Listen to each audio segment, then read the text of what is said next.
Mga tol, ngayong gabi, tatlong klaseng sagad na pulutan ang ginawa ni Tito Otits dahil 150k followers na tayo dito sa Facebook. Pumitas tayo ng 2 lucky followers na ipinagluto at ginaming pa natin. Kaya bagong lahat, simulan na natin dito sa 1 kilong hipon. Tanggalin lang natin yung balat at ulo, tapos linisin na natin yan sabay-sabay mga tropa. Rekta hiwa na rin sa katawan niya, sabay masahe, tapos sabay-sabay na natin ituwid. Set aside muna. Ednis naman tayo rito ng kalantol, lagay tayo ng wok, pakulo tayo ng tubig, lagay tayo ng luya at mga aromatics. Timplahan din natin yan ng toyo, brown sugar, asin at bechin. Timpla yan ng ating oriental chicken. Nung natunaw lahat ng shit na nilagay natin, tsaka natin lagay itong mga manok mga tol. Pakuluan lang natin ng 40 minutes sa mahinang apoy, tas rekta salang na tayo ng pressure cooker dito mga tropa.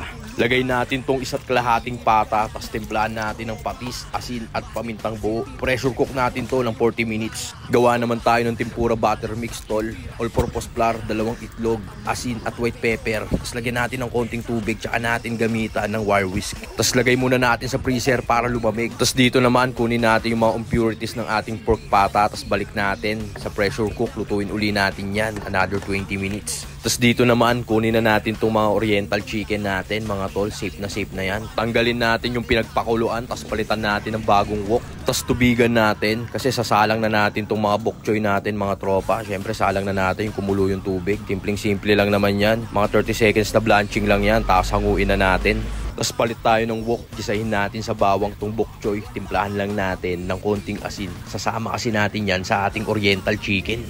Kunin na natin tong tempura butter mix, tapos lagyan na natin ng all-purpose flour tong mga hipon natin. Alugin natin ng konti mga tol, tapos rekta lagay na tong tempura dito sa butter mix. Tapos edis na rin tayo ng kalan, syempre yung uminit yung mantika, paglalagay na natin tong mga tempura natin. Parang umorder sa resto yung mga bisitang hinainan ko niyan par, grabe yan. Usugin lang natin sila ng ganyan para hindi sila magdikit-dikit, tapos tsaka natin buhusan ng pampakapal ng katawan ng tempura mga tol. Kita mo naman, napakaganda na tignan. Syempre nag crispy golden brown, pagkukunin na natin yan tol. Tapos dito naman buksan na natin tong pressure cooker, tapos timplahan na natin ng pork cubes tong dinagang pata natin. Grabe, sobrang lambot na yan. Tapos tsaka na natin lagay itong mga gulay niya. At okay na tong dinagang pork pata natin mga tol. Kunin ko na rin tong pangalawang salang ng tempura natin mga tol. Bali naka-4 na salang din ako dyan, di ko na pinakita lahat kasi pare-pareho na yun. Gawa naman tayo ngayon ng peanut sauce para sa ating oriental chicken. Nagtunaw lang tayo ng butter, tapos lagay tayo ngayon ng peanut. Naglagay tayo ng konting tubig, konting toyo at maraming honey mga tol. Konting brown sugar na rin, tapos tsaka natin halu-haluin sa mahinang apoy mga tol hanggang sa tuluyan siya mag-combine. Tapos pinakapampalapot na ginamit natin dyan, cornstarch slurry lang. Tapos yung ganyan na yung consistency, safe na yan par.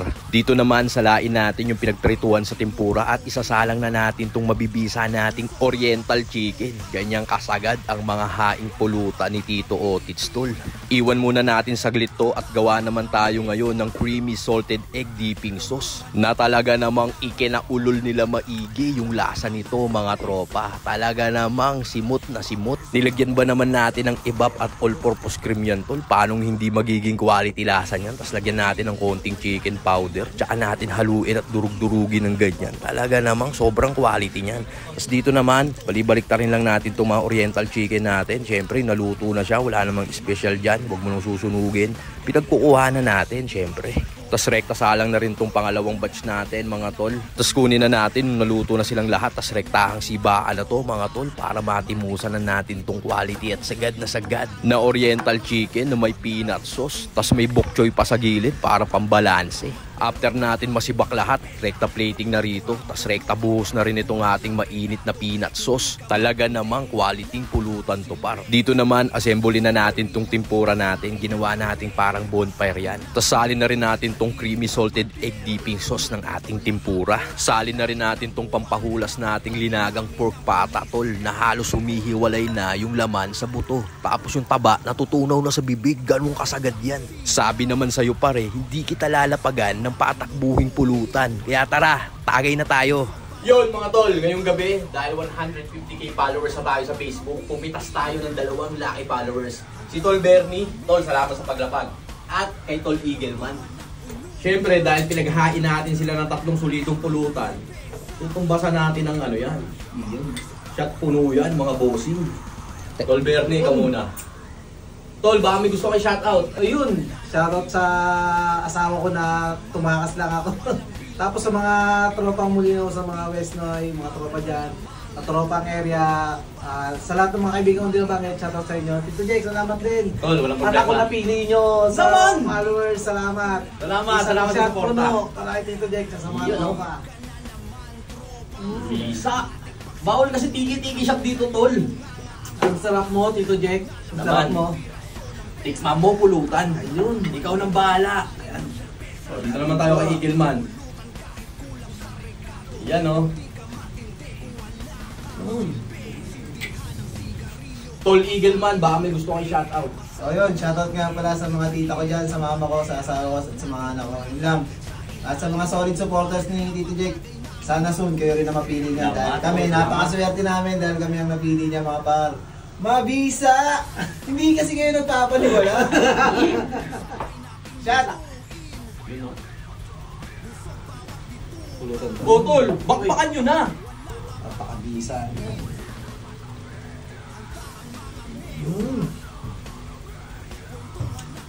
Yan, bisa. Grabe. Speechless, ang sarap. Solid talaga, mabisa. Tol, ito tikman mo. Mabisa. Salted egg, dipping sauce yan. Creamy yan, tropa. Sarap po. Pakita mo sa kanila kung gaano tayo kabisa rito. Siyempre ako naman tatagay mga tol. Bawal tiki-tiki siya kay Tito Otis. Yay!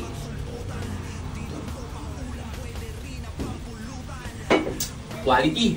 Mga tol, ito bakbakan natin. Parang natutunaw na sa bunganga ako yung taba nito, tol.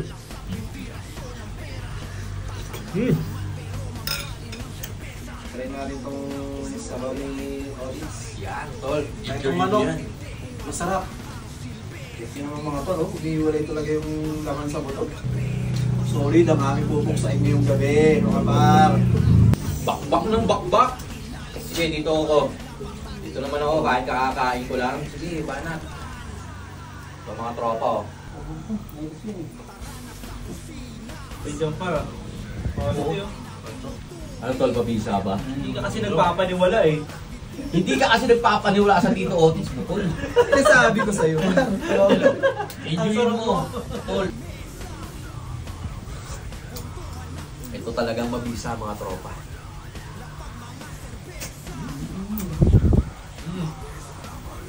Koto pansit kanton ka, tol, pag inabot mo to sa midnight. Paano mga tropa? I-enjoy lang namin tong gabi na to. Hanggang dito na lang. Peace. Yes.